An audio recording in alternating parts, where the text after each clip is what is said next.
Cosio y Sampay, el doctor Méndez es egresado de la Universidad de Buenos Aires, es docente de nuestra casa, y no le quiero sacar mucho tiempo porque el tiempo se va rápido, así que prefiero que se le dé la palabra a usted, doctor.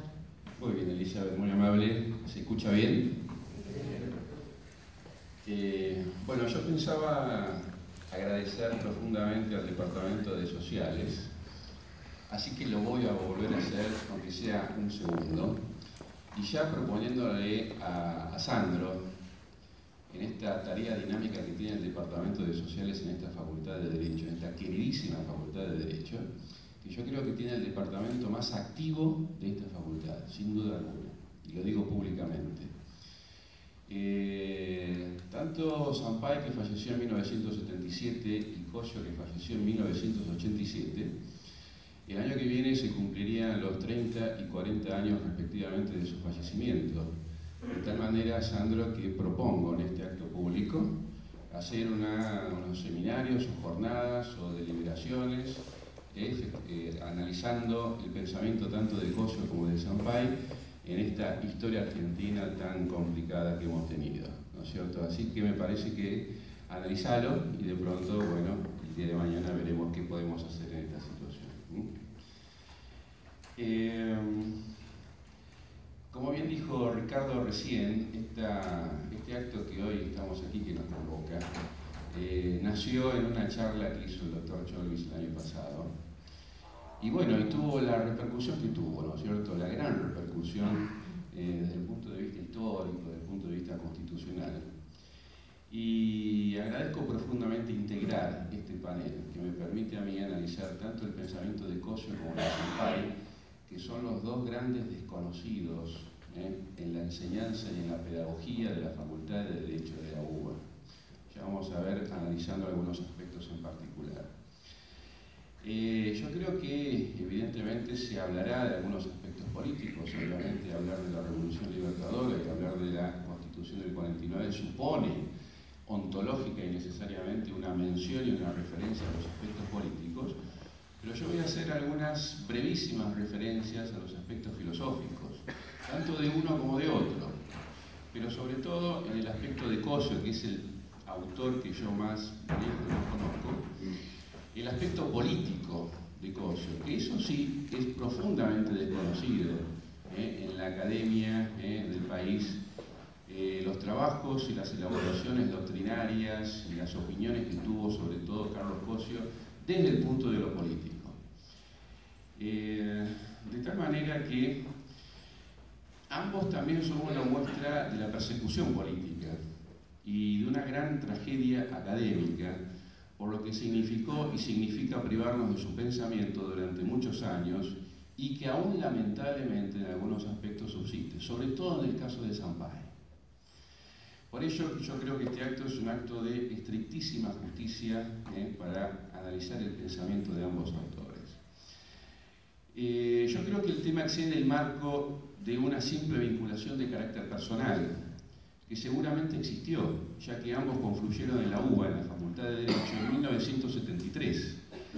Cosio se retira ya en 1974 cuando viene la intervención los perreístas, y Sampay apenas nace la dictadura cívico-militar del 76. Son prácticamente contemporáneos, ya que Cosio nace en 1903 y Sampay nace en 1911, con una particularidad: los dos brillantes se recibieron a los 21 años de edad. Cosio elabora su tesis doctoral sobre la reforma universitaria y los problemas de la nueva generación argentina, así lo tituló, que fue la primera tesis doctoral de Latinoamérica que la realizó en 1927, es decir, prácticamente 8 o 9 años después de producido este evento de carácter social, la primera en Latinoamérica. Sampay se va a Europa y estudia con grandes autores, por supuesto. Es por todo sabido que nuestra historia constitucional es una historia de golpes de Estado para defender intereses particulares. Quisieron descender a la Constitución Nacional a un simple papel, encerrada sobre todo entre actas, estatutos, objetivos básicos y finalidades de la revolución. Los juristas que hoy recordamos vivieron esas circunstancias, por ello es importante saber qué dijeron de todo ello. Por ello me limitaré al Sampaio filósofo y político y sobre todo a las ideas políticas de Cossio, tal cual lo mencioné.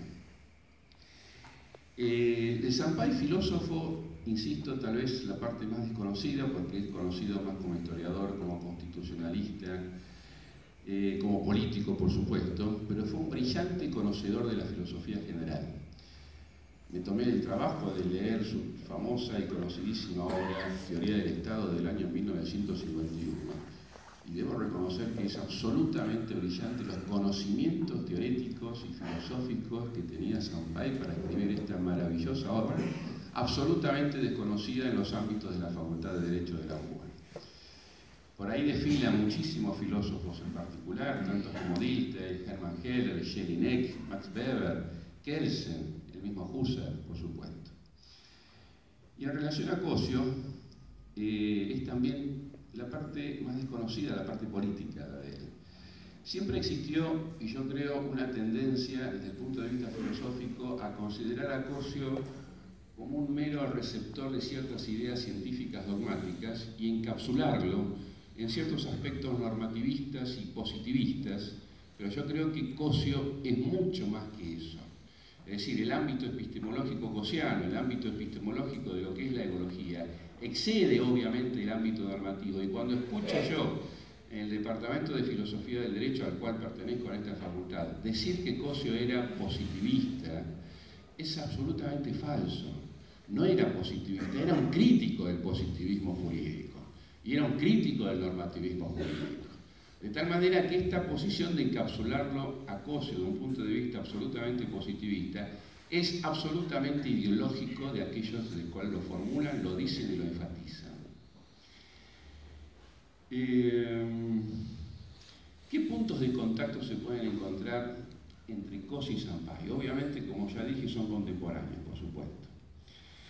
Pero me parece que hay puntos de contacto entre el estudio del ámbito comunitario, el estudio de los ámbitos sociales, el estudio de la justicia social, una crítica a una realidad de tremenda desigualdad de la época, e incluso en algún tipo de acercamiento al marxismo, sobre todo al final de sus vidas. ¿Cómo Cossio va conociendo la obra de Sampaio? Bueno, acá tenemos que hacer un punto. Porque Cossio en el año 1938 crea la famosa y conocida filosofía, la Biblioteca de la Filosofía Jurídica y Social, que fue absolutamente importantísima en el ámbito de lo jurídico. Desde el año 1938 hasta el año 1956, producida ya la Libertadora.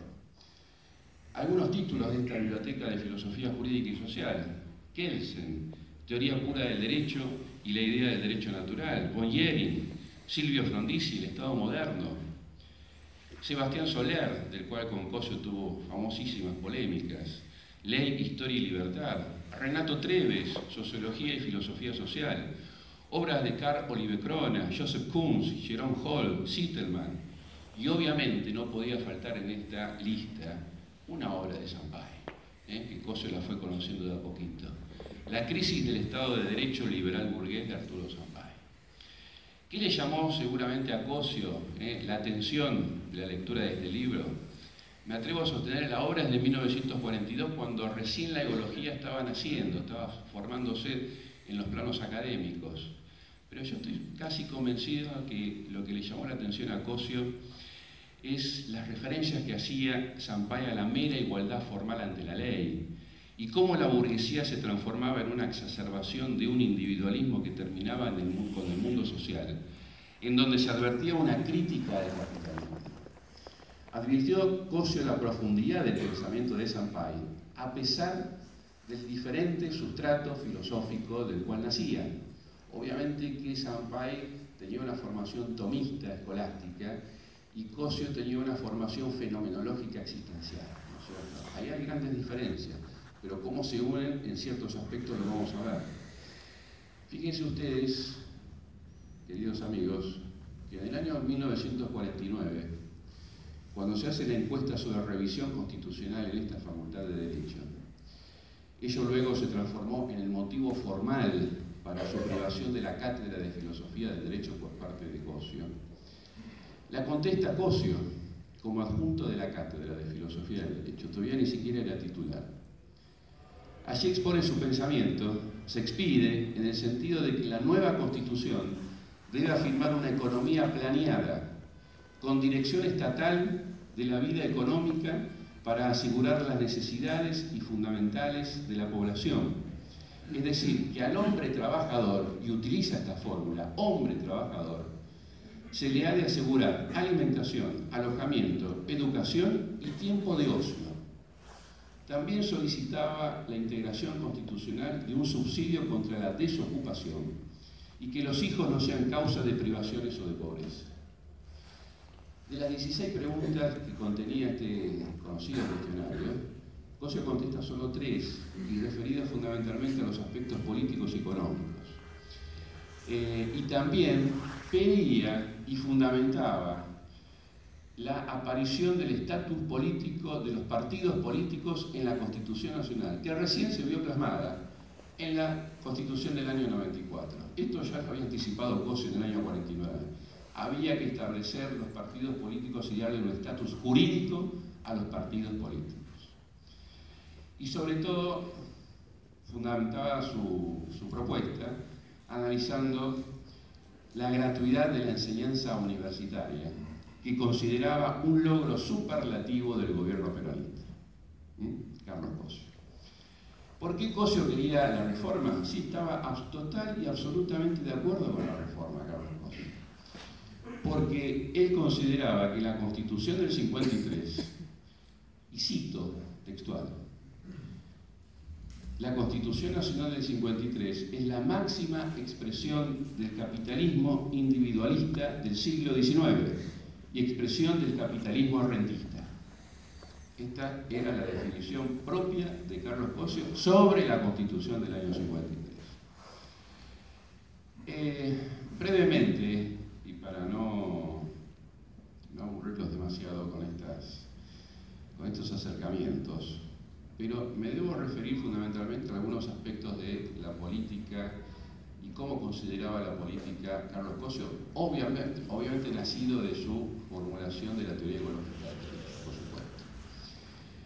Decía Cossio que la ecología es el intento más elaborado de la comprensión total del fenómeno jurídico, y ello define el intento ecológico. La comprensión impone necesariamente una constante referencia al sujeto y se aparta del causalismo explicativo. La ecología no intenta ser una vaga referencia al sujeto, es mucho más. La persona como vida humana viviente o sujeto plenario, que es una expresión muy afín al pensamiento ecológico, aparece dotando de sentido nociológica y axiológicamente a las conductas que delimitan el campo de lo jurídico y sus pretensiones son en realidad agotadoras. Cossio elabora su teoría, comenzando con el desarrollo y pleno conocimiento de presupuestos de filosofía general, Kant, Dilthey, Husserl, Heidegger, Sartre, y obviamente desde lo jurídico el pensamiento de Kelsen, arriba a su teoría ecológica como filosofía de la ciencia del derecho y prosigue y finaliza sus análisis en marcos críticos que dieron nacimiento a verdaderas categorías de filosofía política y que dieron origen también a su libro, aún inédito, Ideología y Derecho. Sí, tiene un libro inédito Carlos Cossio. Esto es absolutamente increíble. Un libro terminado en el año 1962 y en el año 2016 todavía no tenemos la oportunidad de leerlo y reflexionarlo. Y esto es producto también de algunos aspectos de carácter personal e ideológico que será motivo para otro tipo de seminario, tal vez. La ecología pretendía ser la síntesis y superación de doctrinas alemanas, inglesas y francesas bajo la forma del racionalismo dogmático, el historicismo casuístico y el empirismo exegético. Y es allí cuando nace la Escuela Jurídica Argentina. Así la denominaba Cossio esa Escuela Jurídica Argentina, con matriz claramente latinoamericana. Él escribió en el año 1977 un conocidísimo texto que salió en la revista La Ley, que se llamaba La filosofía latinoamericana, en la cual propugnaba el estudio, la reflexión y la síntesis de un pensamiento filosófico latinoamericano, prácticamente en forma contemporánea de los estudios de Enrique Dussel cuando crea su filosofía de la liberación latinoamericana. El mundo académico lo señaló como objeto de marginación a Cosio. Era claramente antiimperialista Carlos Cosio, claramente antiimperialista, y describe cómo pasamos del imperialismo inglés al americano. Publicó mucho en la revista Propósitos de Leónidas Barletta, cuyo título hacía referencia a Che. Investigó el contenido ideológico de las teorías jurídicas en el capitalismo. En definitiva, dio cauce para la reflexión del sufrimiento de los pueblos y la realidad social. Y ello sigue siendo una herejía en el complejo mundo de la filosofía del derecho.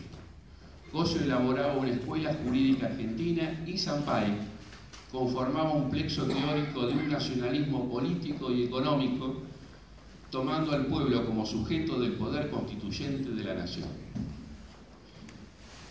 Sampay entendía que la problemática constitucional no pasaba solo por la Constitución escrita, sino que también por el espacio político y de un proyecto de nación. Pero fundamentalmente hablaba de la Constitución real, siendo esta última absolutamente dinámica, como todo ente histórico, y que estructura los factores reales y efectivos de poder. Por ello, para Sampay era tan importante la interpretación constitucional, claramente, como una dialéctica de adecuación constante entre Constitución escrita y Constitución real, para que la Constitución escrita no se transforme literalmente en una Constitución nominal, como en ocasiones lo sigue siendo. Sampay, en cierta manera, va a las cosas cumpliendo con el axioma husserliano. De allí la necesidad de la reforma del 49, para ajustar la Constitución escrita a la nueva realidad, y de la cual Cosio estaba de acuerdo con la reforma. Sampay desencubre de este modo una ciencia constitucional rígida que no tiene puntos de contacto con la Constitución real, y de allí su intento de transformación. Para Sampay era ontológicamente ineludible, para saber y clarificar la idea de la Constitución, examinar su esencia y fundamentalmente analizar su proceso histórico, para de ese modo encontrar todos los elementos desde sus inicios hasta la actualidad. Es decir, y esto es muy similar a Cosio, el pensamiento ecológico, se tiene que analizar fenomenológicamente la Constitución tal cual es, como se encuentra, para luego intentar su transformación. Me atrevería a sostener que Sampay aquí esboza la idea de hacer una verdadera filosofía de la ciencia constitucional. Ver el fenómeno tal cual está, pero buscando su transformación. Es decir, colocar a la Constitución en el flujo de la historia, sin la cual será imposible verificar cuáles son los intereses que la entrecruzan. Constitución escrita, Constitución real, Constitución real, Constitución escrita, en una dialéctica continua que se da entre el formalismo de las normas y los factores de poder. Constitución real que deberá tener su significación semántica y de ese modo reducir la brecha entre lo debido y la realidad. El lenguaje normativo es importante, pero ese lenguaje debe compadecerse con lo real, si no, no sirve. Tan importante es el lenguaje que, por ejemplo, en todas las dictaduras militares que hemos sufrido, aparte de la usurpación del poder, se usurpa el lenguaje constitucional. El usurpante es presidente, es funcionario, es ministro, pero no hay constitución. Existe una analogía muy profunda con el pensamiento de Cosio, cuando éste define al derecho como conducta y se aparta del plexo normativo como objeto del derecho e inserta el mismo en la conducta, en lo real, en lo perceptible, no en el concepto. Sampay parte de la fenomenología, aunque critica que la epogé fenomenológica sea una suspensión del juicio que queda en una pura reflexividad sin movimiento. Cosio considera fundamental esta suspensión del juicio, que deriva ineludiblemente en un ámbito activo reflexivo que permite arribar a la elaboración de un plexo teórico. Sampay habla de actos humanos sociales que integran el carácter real del Estado. En este sentido, existe una conjunción de pensamientos, pues para Cosio, que parte de una fenomenología existencial. En ese ámbito existencial se encuentra la lucha por la vida, y he aquí lo importante para Cosio. Fundamentalmente la vida ganada a partir de esa lucha. Reitero, la vida ganada